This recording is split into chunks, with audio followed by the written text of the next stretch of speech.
Sir good evening. Good evening Anil. ఏంటి మీకు అందుతున్నటువంటి update ఏంటి? ఏంటి ఇంటర్నల్గా ఉన్నటువంటి సమాచారం ఏంటి?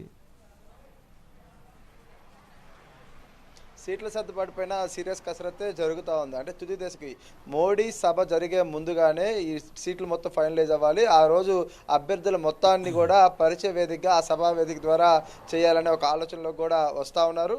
మరొక వైపు ఆ సభను విజయవంతం చేయడానికి నారా లోకేష్ కూడా బాధ్యత తీసుకున్నారు సార్. పూర్తి స్థాయిలో ఇక ఆయన ఏదైతుందో సభా ఏర్పాట్లు మొత్తం అన్ని విషయాల్లో కూడా అన్ని రకాల జాగ్రత్తలు తీసుకొని ముందుకెళ్లే ఆలోచనలో నారా లోకేష్ నిర్ణయించుకొని అనంతపురం నుంచి కూడా బయలుదేరి వెళ్ళారు. ఒకవైపు చంద్రబాబు అభ్యర్థుల కసరత్తు పైన దృష్టి పెడితే మరొకవైపు లోకేష్ ఈ ప్రోగ్రామ్స్ డిజైన్ పైన కూడా ఆలోచన చేస్తూ ముందుకు వెళ్తున్న పరిస్థితి. అయితే బీజేపీకి జనసేనకి ఎన్ని సీట్లు ఇవ్వాలనేది ఫిక్స్ అయిపోయింది. ఆ నిర్ణయం పూర్తి అయిపోయింది. అయితే ఎవరిని ఎక్కడ పోటీ చేయించాలనే దాని మీద కేవలం 2-3 సీట్లకు సంబంధించిన విషయం పైనే కొంత ఏదైతే చర్చ జరుగుతూ ఉంది. ఆ చర్చ ముగిస్తే కనుక పూర్తి స్థాయిలో అయ్యే అవకాశం. ఎందుకో అంటే ఆర్ఎస్ఎస్ కూడా కొంత ఇన్వాల్వ్ అయ్యి బీజేపీలో కొందరు నేతల పేర్లు ప్రపోజ్ చేస్తున్న పరిస్థితి ఉంది.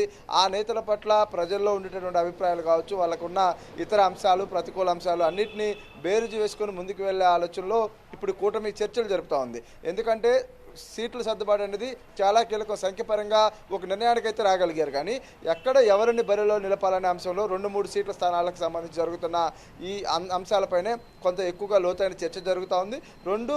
తర్వాత ఎన్నికలకి ఏ విధంగా ముందుకు వెళ్ళాలి, ఎందుకంటే ఇప్పుడున్న అధికార వైసీపీని అనేక కోణాల్లో కూడా ముందుకి ఎదుర్కొని వెళ్లాల్సిన పరిస్థితి ఉంది. ఆ నేపథ్యంలో వాటిపైన కూడా చర్చిస్తూ ఉన్నారు. ఇక ఉమ్మడి సభలు సమావేశాలు ఎలా పెట్టాలి, దీనితో పాటు ప్రజలకు ఈ పొత్తుకు సంబంధించి ప్రజలకు ఇవ్వాల్సిన మెసేజ్ ఏంటి, ఆ మెసేజ్కి ఏ విధమైన అంశాలను మనం తీసుకోవాలనే దాని మీద కూడా బీజేపీ అగ్రనాయకత్వంతో చంద్రబాబు ఒక దశ చర్చలు జరిపారు. ఈరోజు జరుగుతున్నటువంటి షెకావత్తో మీటింగ్లో కూడా ఈ అంశాలు అటు పవన్ కళ్యాణ్ ఇటు చంద్రబాబు కూడా చర్చిస్తున్నట్టు తెలుస్తుంది. సీట్ల సర్దుబాటు ఒకటైతే పొత్తు పెట్టుకోవడానికి ప్రధాన కారణం. ఆ కారణాన్ని ప్రజలకు వివరించి ప్రజల యొక్క మద్దతు కూడగట్టి మళ్ళీ కూటమి ఘన విజయం సొంతం చేసుకునే దిశగా అడుగులు పావులు కలుపుతున్న పరిస్థితి అయితే మనకు కనిపిస్తూ ఉంది. అయితే ఈరోజు సాయంత్రానికి లేదంటే రేపు సాయంత్రం కల్లా కూడా పూర్తి స్థాయిలో ఒక క్లారిటీకి వస్తే 14వ తేదీన అభ్యర్థుల జాబితాను వెల్లడించడానికి సిద్ధమవుతున్నారు. ఏదైతే ఉందో పెండింగ్లో ఉన్న అన్ని స్థానాలు 175కి 99 స్థానాలు జనసేన టీడీపీ ప్రకటించిన తర్వాత మిగిలిన స్థానాలు 25 పార్లమెంటు, అదేవిధంగా 76 అసెంబ్లీ స్థానాలు ఏవైతే ఉన్నాయో పెండింగ్లో, ఈ మొత్తాన్ని క్లియర్ చేసే పనిలో ఒకే లిస్టు ద్వారా చెప్పబోతున్నారు. అయితే బీజేపీ అభ్యర్థుల జాబితాను బీజేపీ పార్టీ, జనసేన అభ్యర్థుల జాబితాను జనసేన పార్టీ, టీడీపీ అభ్యర్థుల జాబితాను టీడీపీ, ఈ 3 పార్టీలు విడివిడిగానే ప్రకటన చేసే అవకాశం కనిపిస్తూ ఉంది. ఇక తెలుగుదేశం పార్టీలో సీట్లు కోల్పోతున్న నేతలతో ఇప్పటికే చంద్రబాబు సంప్రదింపులు జరిపి వారిని ఒప్పించే ప్రయత్నం చేశారు. ప్రత్యామ్నాయ మార్గాల ద్వారా అవకాశాలు ఇస్తామని చెప్పిన నేపథ్యం కూడా చూసాం. ఈ నేపథ్యంలోనే ఏదైతుందో ఈరోజు జనసేనకు నిడదవోలు సీటుని ప్రకటించడం, గోరంట్ల బుచ్చి చౌదరికి రాజమండ్రి రూరల్ను ఫైనల్ చేయడం చూసాం. ఎందుకంటే ఈ సీటు విషయంలో కొంత 2 పార్టీల మధ్య గట్టి పట్టే నెలకొంది. 2 పార్టీలకి స్థానికంగా బలం ఉంది. అయినప్పటికీ ఒకవైపు దుర్గేష్ జనసేన కీలక నేత, మరొకవైపు టీడీపీకి ఇక్కడ బుచ్చి చౌదరి సిట్టింగ్ ఎమ్మెల్యేగా ఉన్నారు, సీనియర్ నేత. వాళ్ళు ఏదైతే సయ్యద్దు కుదిరించి అక్కడ నేతల మధ్య ఒక అవగాహనకు తీసుకొచ్చి రాజమండ్రి పార్లమెంట్ పరిధిలో ఉన్నటువంటి నిడదవోలుకి కందులు దుర్గేష్ను పంపించి ఇక్కడ బుచ్చి చౌదరి ఇదే తరహాలో బీజేపీతో సీట్ల సర్దుబాటు విషయంలో కూడా అనేక జాగ్రత్తలు తీసుకుంటూ ముందుకు వెళ్తా ఉన్నారు. వాస్తవానికి బీజేపీ దాదాపు 12 అసెంబ్లీ సీట్లపైన ప్రత్యేక గురి పెట్టిన పరిస్థితి కనిపిస్తూ ఉంది. కొన్ని చోట్ల బలం లేకపోయినా ఆ పార్టీ సీట్లు అడుగుతూ ఉంది. దానివల్ల కొంత ప్రతికూల పరిస్థితులు, మళ్ళీ అక్కడ వైసీపీ అభ్యర్థులు గెలిస్తే సంఖ్యాపరంగా కూడా కొంత కూటమికి నష్టం జరిగే ప్రమాదం.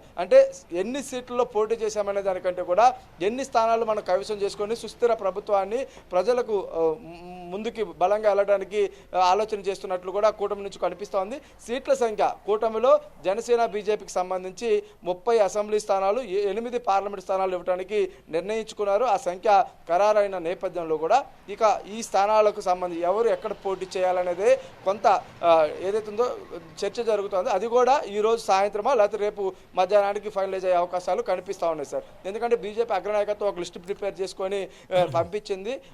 వాళ్ళు కూడా చంద్రబాబుతో చర్చిస్తూ ఉన్నారు. అక్కడ గెలుపు అవకాశాలపైన కూడా కొంత లోతైన, ఇందాక మీరు చెప్పారు అక్కడున్న గెలుపోవడంలోకి ఉన్న అంశాలు, సర్వే రిపోర్ట్స్, గత ఎన్నికల్లో ఫలితాలు, ఓటింగ్ షేరు, వీటన్నిటిని వివరించి కొంత ముందుకెళ్లే ఆలోచనలో కనిపిస్తూ ఉంది మొత్తం మీద. రైట్ అనిల్. అట్లాగే ఇప్పుడు జరుగుతున్నటువంటి చర్చల్లో రేపు పార్టీ సభ 17వ తారీఖు జరిగేటువంటి ఉమ్మడి సభ, త్రిమూర్తుల సభ, ఆ సభతో పాటు మిగిలినటువంటి సభలు, ఆ ఎజెండా, ఎన్నికల ప్రణాళిక, వీటన్నిటితో పాటు రాష్ట్రానికి ఏమి హామీలు ఇస్తారు, పొత్తు పెట్టుకోవడం యొక్క ఉద్దేశం ఏంటి, ఆ లక్ష్యం ఏంటి, రాష్ట్రానికి ఇప్పుడు భారతీయ జనతా పార్టీ నుంచి ఏమి ఆ, ఇవ్వబోతున్నారు అనేటువంటిది ఒక మెసేజ్ కూడా ఇవ్వడానికి చాలా అవసరం ఉండిద్ది. మరి ఎందుకంటే షెకావత్ గారు ఉన్నారు కాబట్టి కేంద్ర జలశక్తి శాఖ మంత్రి, వారే ఇప్పుడు పోలవరం వారి పరిధిలో కాబట్టి ఇరిగేషన్ ప్రాజెక్టులన్నీ వారి పరిధిలో ఉంటాయి కాబట్టి ఆ అంశం గురించి కూడా ఏమైనా చర్చించి దానికి సంబంధించి ఒక హామీ, అలాగే అమరావతికి సంబంధించి ఒక నిర్దిష్టమైనటువంటి హామీ. ఇక ప్రత్యేక హోదా గురించి మాట్లాడితే అటు వాళ్ళు వచ్చి గుద్దుతున్నారు, ఇటు వీళ్ళు వచ్చి గుద్దుతున్నారు, ఇటు జగన్మోహన్ రెడ్డి గారు వెళ్ళి మెడలు ఉంచి గుద్దొచ్చేసారు. ఇప్పుడు అందరూ పోయి ఇప్పుడు ఆ ప్రత్యేక హోదా గురించి ఏది ఎట్లా తిరిగి మాట్లాడాలన్నా అదొక విషమ పరిస్థితి అయిపోయింది. సరే, దాని గురించి సరే హోదా లేదు, ప్యాకేజీ, ఆ ప్యాకేజీకి సంబంధించి ఇదిగో మేము ఇంత, ఆ ప్యాకేజీ డబ్బులు కూడా మన జగన్మోహన్ రెడ్డి గారు తెచ్చి వాడేసుకున్నారు, అవి కూడా లేవు ఇప్పుడు. సరే, అది దాని గురించి ఏమన్నా ఇంకేదైనా ఆలోచన చెప్తారా ఏంటి? అట్లాంటి అంటే విభజన చట్టంలో ఉన్నటువంటి అంశాల గురించి, వీటి గురించి కూడా ఏమన్నా విశాఖ ఉక్కుకు సంబంధించి ఇట్లాంటివి కూడా చర్చించి ఒక ఎజెండా ఏమన్నా తయారు చేసేటువంటి అంశం కూడా ఉంటుందా? అటువంటివి కూడా చర్చిస్తున్నటువంటి పరిస్థితి ఉందా? ఖచ్చితంగా సార్. ఉమ్మడి సభా వేదిక ద్వారా భారత ప్రభుత్వ ప్రధానమంత్రి ఈ ఆంధ్రప్రదేశ్ రాష్ట్రానికి ఏం చేయదలుచుకున్నారు, ఇప్పుడున్న ప్రభుత్వం ఏం చేయించుకోలేకపోయింది, ఈ రెండు అంశాలను చెప్పి ఈ పొత్తు యొక్క ఆవశ్యకతను ప్రజల ద్వారా వివరించి ప్రజలకు మెప్పు అనేది కూటమి యొక్క ఆలోచన. ఢిల్లీలో కూడా దీనికి సంబంధించిన చర్చలు చాలా తీవ్ర స్థాయిలో ఇంపార్టెంట్గా జరిగిన పరిస్థితి. కేంద్ర ప్రభుత్వ ఆధీనంలో ఇప్పటికే ఇందాక మనం అనుకున్నట్టు పోలవరం ప్రాజెక్టు ఉంది. పోలవరం ప్రాజెక్టు పూర్తి నిర్మాణ బాధ్యత కేంద్ర ప్రభుత్వాన్ని. దానికి నిధులు గత తెలుగుదేశం ప్రభుత్వ హయాంలోనూ ఇప్పుడున్న వైసీపీ సర్కారు కూడా ఇచ్చింది. కానీ పోలవరం ప్రాజెక్టు గత తెలుగుదేశం ప్రభుత్వ హయాంలో ఎంత పురోగతిలో ఉంది, ఇప్పుడు ఎంత తిరోగమనానికి వెళ్ళిందో మనం చూసాం. అయితే ఈ ప్రాజెక్టు పూర్తవ్వాలంటే నిధుల చాలా కీలకం. ఆ నిధులు ఇవ్వాల్సిన బాధ్యత కూడా కేంద్రం పడింది. అంటే పోలవరానికి సంపూర్ణ నిధులు ఇవ్వడానికి గతంలోనే చట్టంలో ఉంది కాబట్టి కేంద్ర ప్రభుత్వం అంగీకారం తెలుపబోతోంది. దాని అభివృద్ధికి, దాని నిర్మాణానికి అవసరమైన నిధులు ఇస్తామనే విషయాన్ని ఒకటి చెప్పబోతున్నారు. రెండు, ఏదైతే ఉందో విశాఖ ఉక్కుకు సంబంధించి కూడా కీలక ప్రకటన వచ్చే అవకాశం కనిపిస్తోంది. దానిని పూర్తి స్థాయిలో ఏదైతే ఉందో ఉత్తరాంధ్ర ప్రజల యొక్క మనోభావాలకు తగ్గట్టుగా ఒక ప్రకటన రాబోతోంది. అదేవిధంగా రైతు జోన్కు సంబంధించిన ఒక అంశం ఏదైతే ఉందో ఈ అంశానికి సంబంధించి కూడా రాష్ట్ర ప్రభుత్వం భూమి ఇవ్వకపోవడంతోనే అది పెండింగ్లో ఉందంటూ పార్లమెంటు వేదికగా రైల్వే శాఖ మంత్రి కూడా చెప్పడం మనం చూసాం, ఒక ప్రశ్నకు లిఖితపూర్వక సమాధానంగా.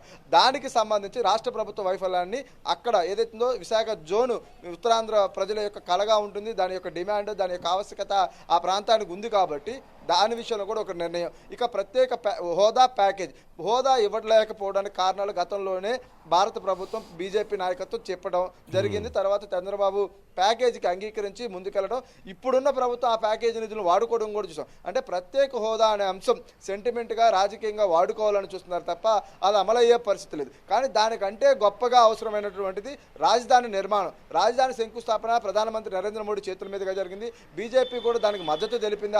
ఏదైతే రైతు చేస్తున్న పోరాటానికి కావచ్చు, రైతుల యొక్క డిమాండ్లకు కూడా ఖచ్చితంగా అమరావతి ఉండాలి అని కూడా చెప్పడం మనం చూసాం. అమరావతికి సంబంధించి రాజధాని నిధులు కూడా కేంద్ర నాయకత్వం చేత ఒప్పందం చేసి అమరావతి నిర్మాణం కేంద్రం సహకరిస్తుందని చెప్పే ప్రయత్నం. అంటే మొత్తం ఒక 5 అంశాలకు సంబంధించి పూర్తి స్థాయిలో ప్రకటన ఇప్పించి ఆంధ్రప్రదేశ్ అభివృద్ధి ఆగిపోయింది, దాన్ని ముందుకు తీసుకెళ్లాలంటే కేంద్రము రాష్ట్ర ప్రభుత్వం కలిసి ముందుకు వెళ్ళాలి. మోడీ సర్కార్ ఎప్పుడు చెప్తూ ఉంటుంది సార్, డబుల్ ఇంజిన్ గ్రోత్ సర్కార్ అని. అంటే కేంద్రంలో బీజేపీ ప్రభుత్వం, దానికి అనుబంధమైన ప్రభుత్వం రాష్ట్రాల్లో ఉండాలని. అది బీజేపీ ప్రభుత్వం, బీజేపీతో అనుబంధంగా సాగేటటువంటి అలయన్స్ అనేది అవసరం. అయితే అలా ఇక్కడ కూడా ఏదైతే డబుల్ ఇంజిన్ సర్కార్ రావాలి, ఆ సర్కార్ ద్వారానే ఆంధ్రప్రదేశ్ అభివృద్ధి జరుగుతుందనేది వివరించి ఓట్లను దక్కించుకోవాలని 3 పార్టీలు భావిస్తామని ప్రధానమంత్రి నరేంద్ర మోడీ చేతుల మీద నోటి మీదుగా చెప్పిస్తే ఖచ్చితంగా ప్రజలు విశ్వసించి కూటమిని మద్దతు ఇస్తారనేది చంద్రబాబు, పవన్ కళ్యాణ్ ఆలోచిస్తా ఉన్నారు. బీజేపీ అగ్రనాయకత్వాన్ని కూడా ఒప్పించి ఈ మేరకు నిర్ణయం చేసినట్లు కూడా మనకు తెలుస్తోంది. ఖచ్చితంగా సీట్ల అంశంతో పాటు ఇప్పుడు మనం ఏదైతే మాట్లాడుకున్నాం ఆంధ్రప్రదేశ్ ప్రజలకు బీజేపీ అగ్రనాయకత్వం ఇవ్వాల్సినటువంటి మెసేజ్ పైన కూడా చాలా కీలకంగా చర్చ జరిగినట్లు కూడా సమాచారం అయితే అందుతా ఉంది. రేపు ఉమ్మడి సభ 17, 18 ఇంకా డిసైడ్ కాలేదు. ఎప్పుడు జరిగినా కూడా ఆ సభా వేదికగా ఈ అంశాలపైన ప్రకటన వచ్చే అవకాశం ఉంది. Okay, right Anil. నెక్స్ట్